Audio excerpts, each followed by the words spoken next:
اچھا جی، ادھر جو جان نکالی گئی ہے ادھر نفس کہا گیا ہے، جی میں بتاتا ہوں، تو ہمارے ادھر روح کہتے ہیں کہ روح نکالتے نہیں ہیں، وہ تو اس پہ بھی آتا ہوں، اس پہ بھی آ رہا ہوں، میں تھا بالکل ظاہر ہے بات مکمل نہیں ہوئی تو اس پہ ابھی آتا ہوں۔ اچھا، یہ کہ یہاں پہ یہ اگر آپ دیکھیں تو ان کی بیماری جو ہے نا وہ آ گئی۔ اب یہ جو کہا ہے کہ کیوں میں یہ عذاب دیتا ہوں، اس کی دو ریزن سامنے رکھی ہیں۔ سب سے پہلی ریزن کیا ہے کہ تم نے یہ کہا اللہ پہ جھوٹ باندھا ہے، غیر الحق جو ہے نا، یعنی حق کے علاوہ بات کرنا، یعنی یہ انسانی شرف نہیں ہے کہ وہ حق کے علاوہ کوئی اور بات کرے، تم نے غیر الحق بات کہی ہے۔ غیر الحق جو ہے نا وہ کیا بات ہے، اگر ہم پیچھے اسی آیا کے اندر دیکھیں تو وہ کیا ہے، وہ سب سے پہلے ہے افطراء علی اللہ، یہ غیر الحق ہے، یعنی شرک کی بات جو ہے یہ غیر الحق ہے۔ اس کے بعد کہا کہ وَكُنْتُمْ عَنْ آیَاتِهِ تَسْتَكْبِرُونَ، تم اللہ تعالیٰ کی ذات کے سامنے اللہ کی آیات سے اعراض کرتے ہوئے، جب یہ تستکبرون کا لفظ آیا نا اور ان آیاتی، یہ اصل میں تھا وَكُنْتُمْ تَسْتَكْبِرُونَ عَنْ آیَاتِهِ، لیکن ان آیاتی کو پہلے لے آیا گیا ہے۔ یہ ہوتا ہے عربی زبان کے اندر، انگلش میں بھی ہوتا ہے، بعض اوقات جو ہے نا جو درمیان میں کچھ لفظ ہوتے ہیں شروع میں لے آیا جاتا ہے تاکہ وہ ہائی لائٹ کر دیا جائے، تو یہاں پہ بھی ہائی لائٹ کیا گیا ہے ان آیاتی کو پہلے لا کے، تاکہ آیات جو ہے نا وہ سامنے رہیں۔ آیات جب اس تستکبرون کے بعد ان آتا ہے نا تو ان کا مطلب یہ ہو جاتا ہے اعراض کرتے ہوئے، اعراض کرتے ہوئے یعنی اس سے منہ موڑتے ہوئے، اس سے منہ موڑتے ہوئے تم نے استکبار کیا ہے۔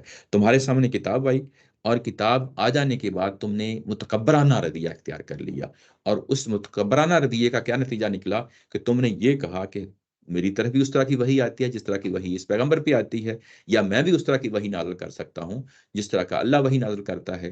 تو گویا کہ یہ جو باتیں ہیں یہ متکبرانہ رویہ ہے، یہ متکبرانہ رویہ ہے جس کی بنیاد پہ جو ہے نا عذاب ہوتا ہے۔ یہ جو بات کہی جاتی ہے نا کہ قرآن مجید کیا کرتا ہے، یہ دھمکیاں بھی دینا شروع کر دیتا ہے، تو یہاں پہ یہ دھمکی دی جا رہی ہے کہ تمہیں جو ہے نا، یہ دھمکی تب دی جاتی ہے جب جو ہے نا ہر طرح کے آپ نے آفاقی دلائل دے لیے، آپ نے انفسی دلائل دے لیے، آپ نے ہر طرح کی عقلی دلائل دے لیے، بات کو شخص ماننے کے لیے تیار نہیں ہوتا، اب اس نے استکبار کا رویہ اختیار کر لیا ہے کہ اپنی غرور اور تکبر کا رویہ اختیار کر لیا ہے، تو پھر قرآن مجید کیا کرتا ہے کہ ان کو پکڑتا ہے اور پکڑ کے ان کو جو ہے نا وہاں لے جاتا ہے جہاں پہ پھر جو ہے نا ان کو عذاب کی وعید سنا دی جاتی ہے۔ تو یہ وہ پہلو ہے جس کو سامنے رکھا جائے۔ یہاں پہ ایک خاص بات ہے، یہ جو وعیدیں سنائی جاتی ہیں یہ اس سورہ کے اندر بھی بڑی خاص ہیں۔ اگر ہم جو ہے نا دیکھیں پیچھے جا کے تو پیچھے جو ہے نا اگر دیکھیں تو وہاں پہ آیا نمبر 22 سے لے کے 32 تک جو ہے نا یہ وعیدیں سنائی گئی ہیں۔ تو وہاں پہ میں نے یہ کہا تھا کہ یہ اسی نوعیت کی چیز ہے جس میں اگر آپ دیکھیں تو وہاں پہ جنہوں نے شرک کیا ہے، شرک کو جو ہے نا ان کرنے والوں کو قیامت میں لے جایا گیا اور بتایا گیا کہ قیامت والے دن ان کے ساتھ کیا معاملہ کیا جائے گا۔ اس کے بعد آیا نمبر 25 کے بعد اگلا جو پیراگراف شروع ہوتا ہے وہاں یہ بتایا گیا ہے کہ جب قرآن مجید سنتے ہیں ان کی آئی گئی کر دیتے ہیں، اس پہ غور و فکر نہیں کرتے، ان کے ساتھ قیامت والا دن کیا معاملہ ہوگا۔ اس کے بعد اگلا پیراگراف ہے جو آیا نمبر 29 سے شروع ہوتا ہے کہ دنیا کے اندر جو ہے نا خوب چکے ہیں اور یہ بس یہ اسی دنیا کو سب کچھ سمجھتے ہیں، ان کے ساتھ قیامت میں کیا معاملہ ہوگا۔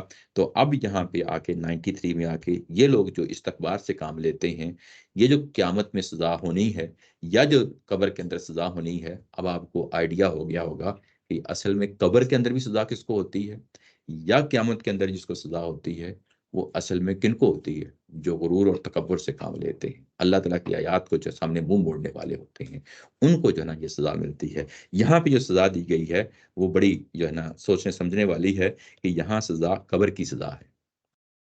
یہاں جو بات کہی گئی ہے کہ الیوم تجزون، جس دن جو ہے نا ان کی جان نکال لی جائے گی، اس دن جو ہے نا ان کو یہ فرشتے یہ کہیں گے کہ لاؤ اپنی جانیں حوالے کرو، تو گویا کہ یوں ہی جو ہے نا جان نکلے گی، ساتھ ہی سزا شروع ہو جائے گی،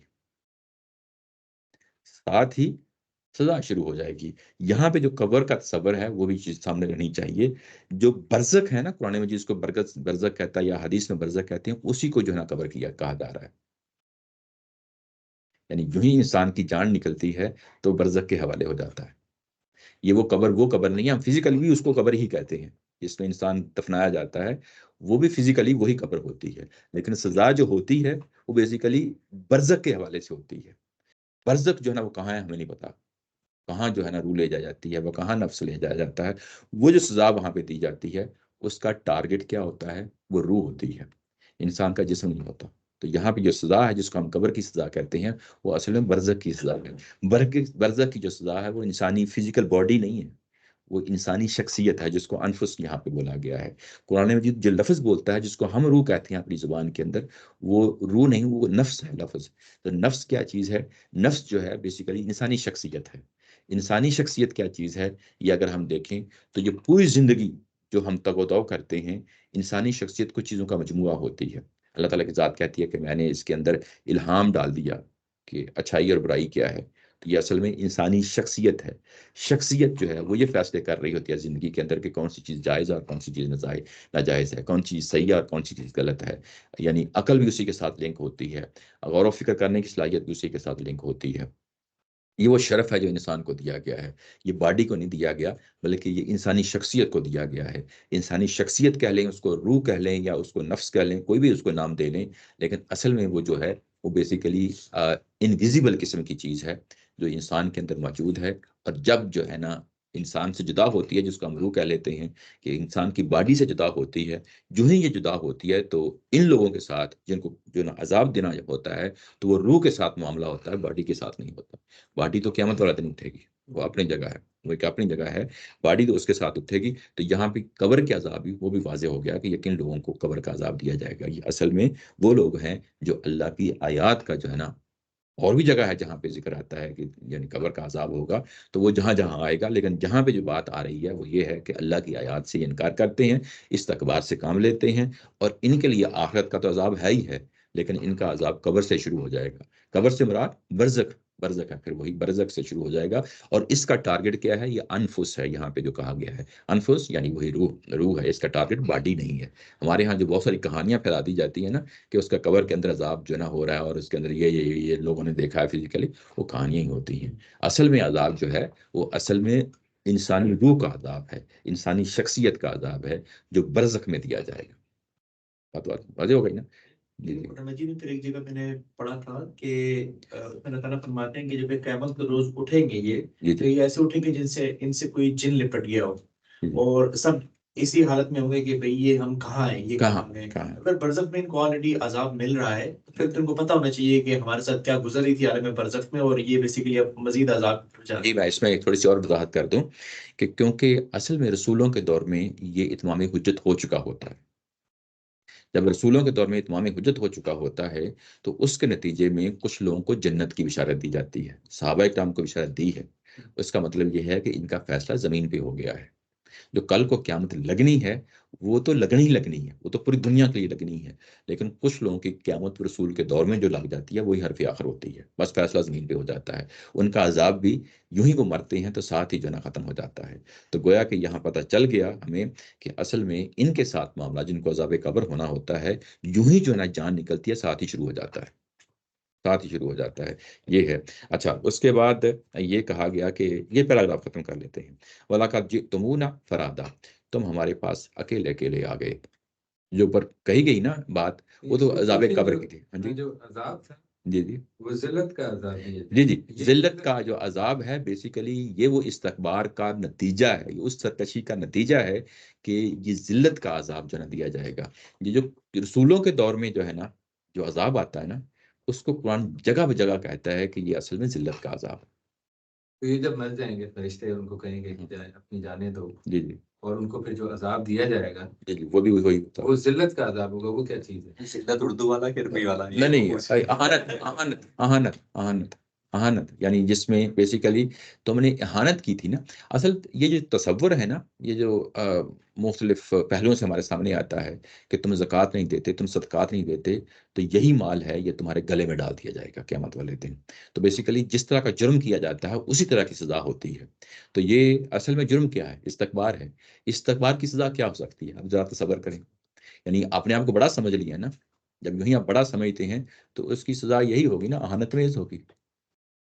اس کا مطلب یہ ہے کہ جی یہ ان کو بتانے کے لیے یہ جملہ بولا گیا ہے. اصل عذاب کا تو کسی کو نہیں معلوم. وہ تو نہیں, بیسیکلی اس عذاب کا نتیجہ ہے, یوں کہنے کہ نتیجہ سمجھنا کہ اہانت ہے.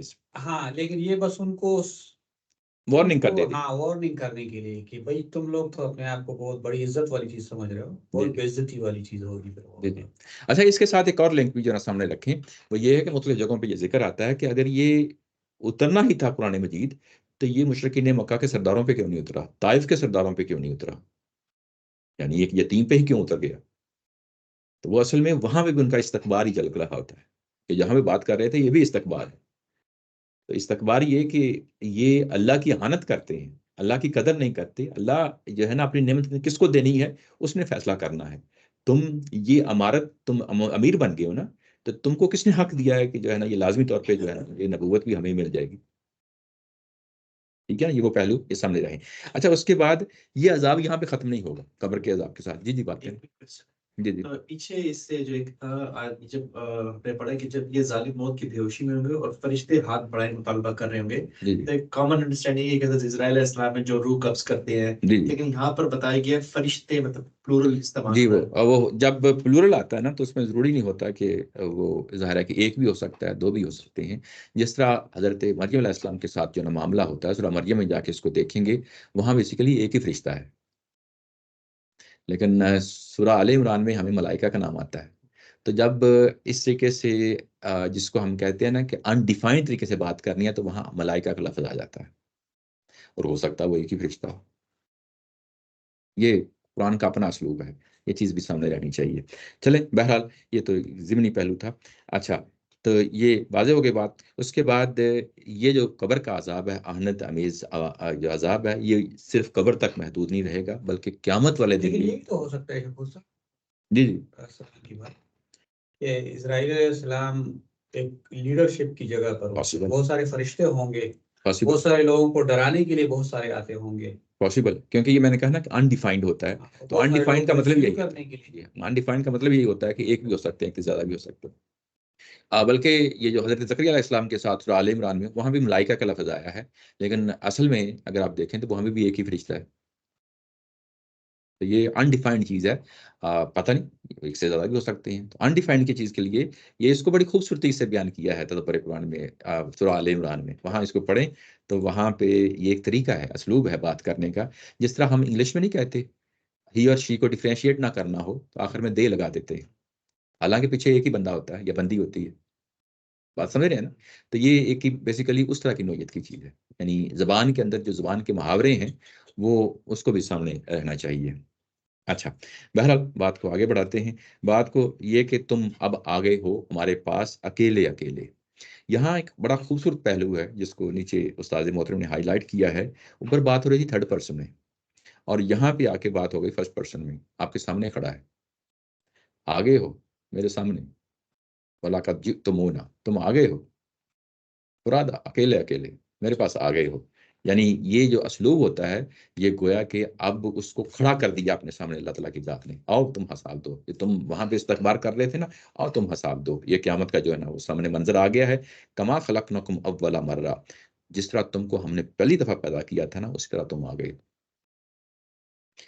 وَتَرَكْتُمْ مَا خَوَّلْنَكُمْ، اور تم پیچھے چھوڑ آئے ہو جو کچھ ہم نے تمہیں دیا تھا. خَوَّلْنَكُمْ، جو کچھ ہم نے عنایت کیا تھا، جو کچھ دیا تھا چھوڑ آئے ہو. وَرَاءَ ظُهُورِكُمْ، اپنے پیٹھوں کے پیچھے چھوڑ آئے، یعنی پیچھے چھوڑ آئے ہو، دنیا میں چھوڑ آئے ہو. وَمَا نَرَىٰ مَعَكُمْ شُفَعَاءَكُمْ، اور ہم نہیں دیکھ رہے کہ تمہارے وہ جو پارٹنر جو دعویٰ کیا کرتے تھے کہ اللہ کے پارٹنرز ہیں وہ تمہارے ساتھ نہیں آئے. الَّذِينَ زَعَمْتُمْ، جس کا تمہیں گمان تھا کہ وہ آئیں گے، ہمارے ساتھ ہوں گے، اور وہ نہیں آئے. انہم فیکم شرکاء، اور تم کہا کرتے تھے کہ وہ شریک ہیں، اللہ تعالیٰ کی ذات کے شریک ہیں. لقد تقطع، اور وہ تمام تعلق ٹوٹ گئے. وضل عنکم ما کنتم تزعمون، اور وہ تمام چیزیں ہوا ہو کے رہ گئیں، یعنی ختم ہو کے رہ گئیں. یہ بات ہے، یہ یہاں کہی جا رہی ہے. تم اکیلے تنہا آ گئے ہو اور وہ تمام چیزیں جو پیچھے چھوڑ آئے ہو. اس کا مطلب یہ ہے کہ انسان جب آتا ہے تو خالی ہاتھ آتا ہے. خالی ہاتھ آتا ہے. کچھ چیزیں اس کی قسمت میں ہوتی ہیں کہ بڑے گھر میں پیدا ہو گیا، غریب گھر میں پیدا ہو گیا، کن علاقے میں پیدا ہو گیا، یہ قسمت کی چیزیں ہیں. یہ اللہ تعالیٰ کی ذات خود فیصلہ کرتی ہے. آگے چل کے جو ہے نا قرآن مجید اس کو بھی بیان کر دے گا.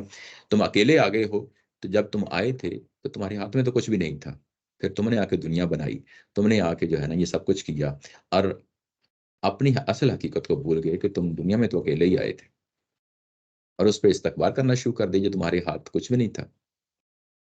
یعنی جو بھی میں نے تمہیں دیا، نعمت کے طور پہ دیا، عقل دی، سوچ دی، محنت کرنے کی صلاحیتیں دی، اس کی بنیاد پہ تم نے جو ہے نا رشتہ داریاں، دوستیاں، ناطے بنائے، لیکن تم نے اللہ کے شفیق جو ہے نا لوگوں کو قرار دینا شروع کر دیا، بتوں کو جو ہے نا پوجا کرنی شروع کر دی، اور وہ سب چیزیں چھوڑ کے تم آگے ہو، تنہا آئے ہو، اکیلے آئے ہو، تمہارے ساتھ وہ شرکا نہیں آئے، تو ساری چیزیں تو ہوا ہو گئی۔ یہاں پہ تقطع کا لفظ آ گیا ہے۔ تقطع کا مطلب یہ ہے، یعنی اس کے بعد جو فاعل ہے نا، ورب کے بعد فاعل آتا ہے، وہ یہاں پہ غائب ہے، یہاں پہ حذف ہے،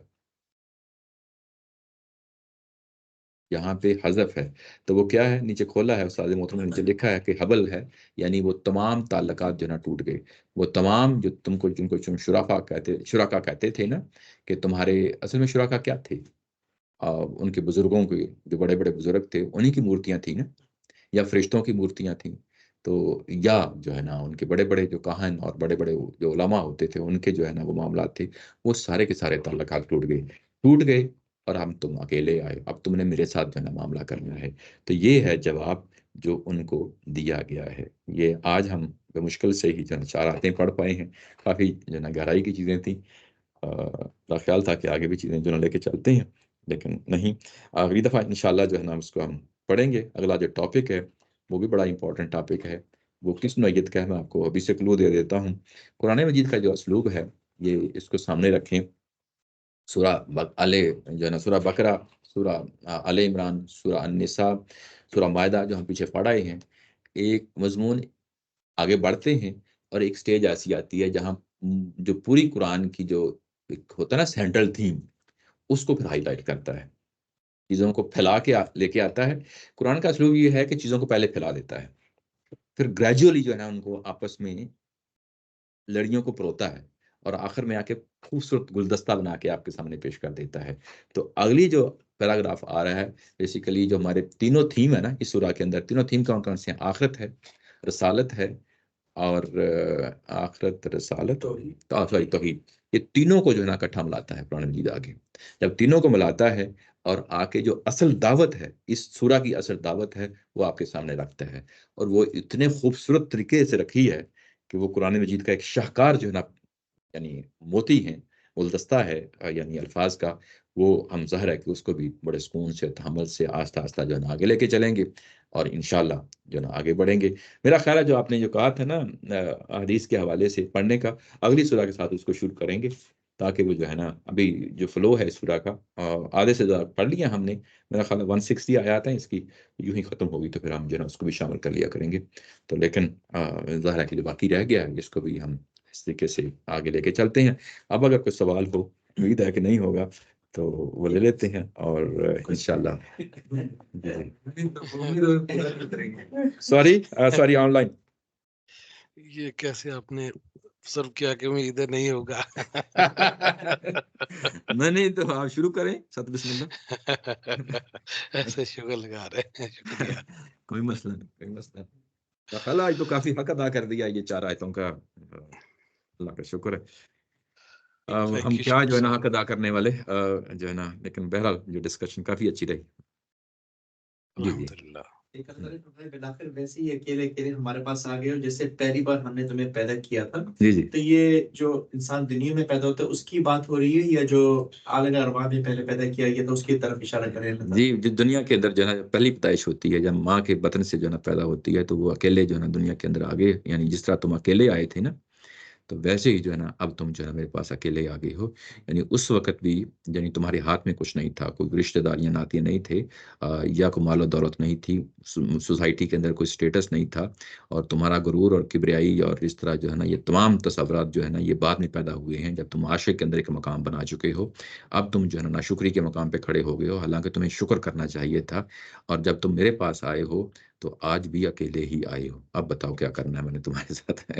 یہ وہ بات ہے۔ جی اچھا، یہ جو سورہ ہے جس کو ہم پڑھ رہے ہیں، جی سورہ ہے، جی جی اس میں اللہ تعالیٰ توحید کے بارے میں، آخرت کے بارے میں، خود قرآن شریف کے بارے میں باتیں بتا رہے، اور ان پر تنقید بھی کر رہے جو نہیں مان رہے۔ جی جی لیکن ساری چیزوں کے پیچھے ایسا لگتا ہے کہ جیسے ایک چیز آلریڈی کلیریفائڈ ہے، ایسے ہی وہ پر اس پر صرف کمنٹ ہی کر رہا ہے اس ایسے ہی صورت کے اندر. یہ آخری دور کی سورہ وہی بتایا نا کہ اتمام حجت کے دور کی سورہ ہے، جس میں یعنی اتمام حجت کا بہت سارا دور گزر چکا ہے، پیچھے 7-8 سال 9 سال گزر چکے ہیں، یہ آخری دور کی ہے.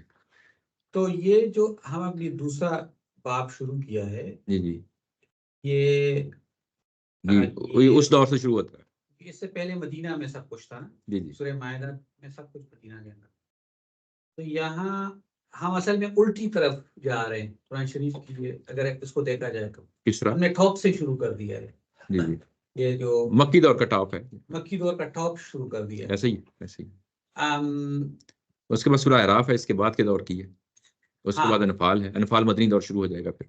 ہاں پھر سورہ توبہ ہے. اس کی اس کو اس طرح کیا وجہ ہو سکتی ہے؟ ہم چونکہ مسلمان کے طور پر اس کو پڑھ رہے ہیں تو یہ ٹھیک ہے ہمارے لیے اس طرح. نہیں، یہ تو پہلے کئی دفعہ جو ہے نا جواب دیا. یہ حمید الدین فراہی صاحب نے بیسیکلی اس چیز کو ٹیکل کیا ہے کہ شروع میں مدنی صورتیں کیوں رکھی ہیں. اس لیے رکھی ہیں کہ جو پچھلی تورات کا جو تسلسل ہے نا، وہ بیسیکلی اس کی کنٹینیوٹی رہے اور لوگوں کو یہ محسوس نہ ہو کہ تورات پڑھتے پڑھتے قرآن مجید پڑھنا شروع کر دیا ہے تو یہ کوئی ڈفرینٹ چیز نہیں ہے، یہ وہی چیز ہے. لیکن اگر قرآن کا اپنا نزول کی تاریخ پڑھنی ہے تو وہ 7ویں باب سے شروع کرے، جو آخری باب ہے وہاں سے شروع کریں. باب جو ہے نا، مطلب ظاہر ہے کہ آپ لوگ بعد میں آئے ہیں، تو باب کیا ہوتا ہے؟ باب یہ ہوتا ہے کہ مکی صورتوں سے ایک یا ایک سے زیادہ مکی صورتوں سے قرآن مجید شروع کرتا ہے اور مدنی صورتوں پہ جا کے ختم ہو جاتا ہے. تو قرآن مجید کے اس طریقے سے 7 باب ہیں. یہ منزلیں نہیں ہیں. جو 7 منزلیں ہم کہتے ہیں وہ تو انسانوں نے تقسیم کی ہوئی ہیں نا، وہ نہیں ہے. 7 باب کا مطلب یہ ہے کہ اللہ تعالیٰ کی ذات نے ایک فطرتی ترتیب رکھی ہے قرآن مجید کے اندر، اور وہ ترتیب یہ ہے کہ وہ ایک یا ایک سے زیادہ مکی صورتوں سے شروع ہوتی ہے اور مدنی صورتوں میں خاتمہ ہو جاتا ہے. تو یہ بیسیکلی 7 کتابیں ہیں یا 7 باب ہیں جو قرآن مجید کے اندر ہیں. آپ کوئی بھی باب شروع کر دیں وہ ایک ہی میسج آپ کو ملے گا، ایک ہی چیز جو ہے نا آپ کو ملے گی. پہلا جو ہے نا باب جو شروع میں رکھا ہے وہ اس پہلو سے رکھا ہے امام حمید الدین فرائی صاحب کے نقطہ نظر سے. وہ یہ کہتے ہیں کہ کیونکہ پیچھے تورات تھی، انجیل تھی، اس کو پڑھتے آ رہے ہیں کہ آگے قرآن مجید پڑھنا شروع کر دیا تو ایک ایسے لگ رہا ہے کہ جیسے کوئی یہ مختلف چیز نہیں ہے. آگے جو ہے نا اہل کتاب کا ذکر ہے اور اس کے بعد یہ دوسرا باب شروع ہو گیا ہے. دوسرا باب اصل میں رسالت کا یہاں خاتمہ ہو جاتا ہے. اس میں وہ جو رسول آتے ہیں اور دنیا کے اندر عذاب آ جاتا ہے، سورہ توبہ جو ہے نا اس پہ جا کے دوسرے باب پہ ختم ہو جاتی ہے. اس کے بعد پھر اگلا باب شروع ہوتا ہے. تو گویا کہ یا تو ترتیب آپ شروع سے رکھیں پڑھنے کی یا پھر بیکورڈ آئیں. جب بیکورڈ آتے ہیں تو آپ کے پاس قرآن کا اپنا نزول جو ہے نا، جو ترتیب ہے وہ آپ کے سامنے رہتی ہے. یعنی پہلے مکی دور کی جو چیزیں ہیں وہ نمایاں ہو کے سامنے آتی ہیں، تو وہ آخری باغ میں جو ہے نا 29واں پارہ ہے وہ نمایاں ہوتی ہیں. پھر جو اگلا جو چھٹا باب ہے آپ اس کو شروع کر لیں، پھر 5ویں باب کو شروع کر لیں، پھر چوتھے باب کو شروع کر لیں، پھر تیسرے کو کر لیں، دوسرے کو کر لیں اور پہلے پہ آ جائیں. یا تو یہ ترتیب رکھیں یا ترتیب جو ہے شروع کی رکھیں.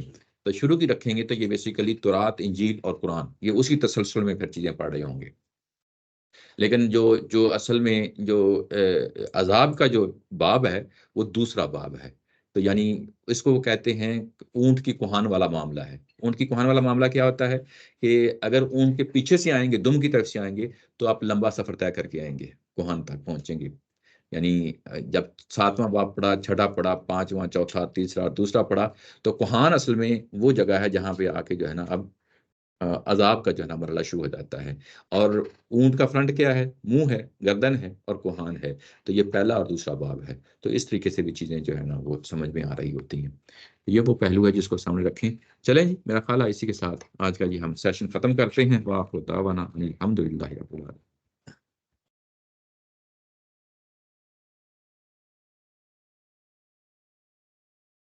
بلال نہیں فون